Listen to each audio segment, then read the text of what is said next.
दोस्तों, कल्पना कीजिए अगर आप आज से 1500 साल पहले एक शांत सुबह में नालंदा विश्वविद्यालय के प्रांगण में खड़े ये होते सच है क्या? तो सबसे पहले आपके कानों में जो आवाज आती है वे साधारण आवाजें नहीं होती।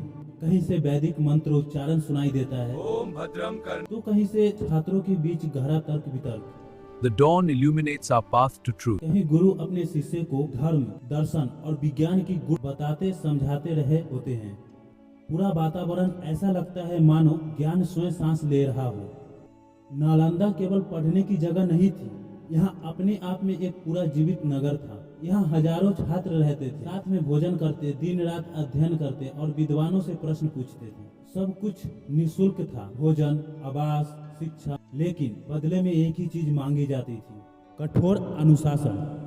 छात्रों को समय का पालन करना पड़ता था, नियमों का सम्मान करना पड़ता था और अध्ययन के प्रति पूर्ण समर्पण रखना पड़ता था। यहाँ आलस्य के लिए कोई स्थान नहीं था।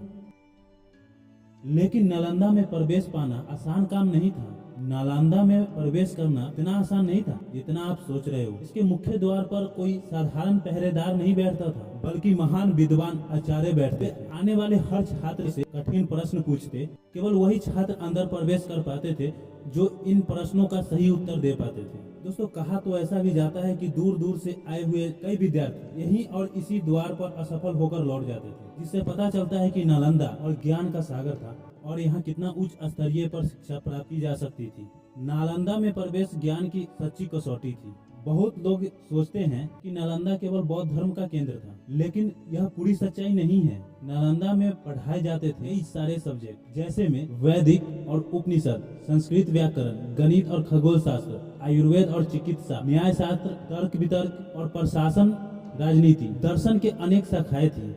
यानी उस समय लगभग हर प्रमुख ज्ञान विषय नालंदा में उपलब्ध था। दोस्तों, यही कारण था कि चीन, तिब्बत, कोरिया और श्रीलंका जैसे देशों से विद्यार्थी हजारों मील की यात्रा कर शिक्षा लेने आते थे। नालंदा सचमुच में पूरी दुनिया का शिक्षा केंद्र बन चुका था। नालंदा के आचार्य साधारण शिक्षक नहीं थे, वे अपने युग के सबसे बड़े विद्वान थे। आचार्य शिलभद्र जैसे महान गुरु यही शिक्षा देते थे।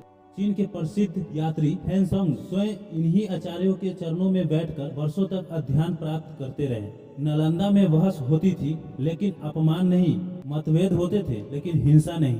यहाँ तर्क से तर्क का उत्तर दिया जाता था, ना कि क्रोध से। ज्ञान ही सबसे बड़ा सम्मान था यहाँ। अब दोस्तों, बात आती है एक नाम, धर्मगंज। क्या था वो? दोस्तों, धर्मगंज ज्ञान का महासागर था और इस पूरे विश्वविद्यालय का हृदय कहा जाता था उसे। अब बात यह है कि यह धर्मगंज आखिर है क्या? तो धर्मगंज एक पुस्तकालय का नाम था जो 3 विशाल भवनों में फैला, 9 मंजिला ऊंचा तक और लाखों ग्रंथों का अनमोल खजाना। तारपत्रों पर लिखे ग्रंथ, कागज पर संजोए हुआ ज्ञान, हर विषय, हर विद्या की पुस्तकें। कहा तो ऐसा भी जाता है कि अगर कोई व्यक्ति जीवन भर पढ़ता भी रहे तब भी वह इस पुस्तकालय का सारा ज्ञान प्राप्त नहीं कर सकता। तो दोस्तों, धर्मगंज सचमुच में ज्ञान का सागर था।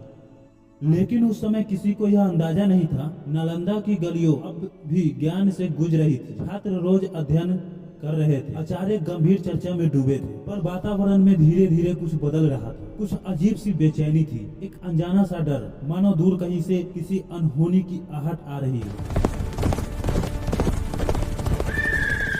आचार्य के चेहरों पर भी चिंता थी। कोई खुलकर कुछ नहीं कह रहा था, पर हर किसी को यह महसूस हो रहा था कि नालंदा के ऊपर कोई बड़ा संकट मंडरा रहा है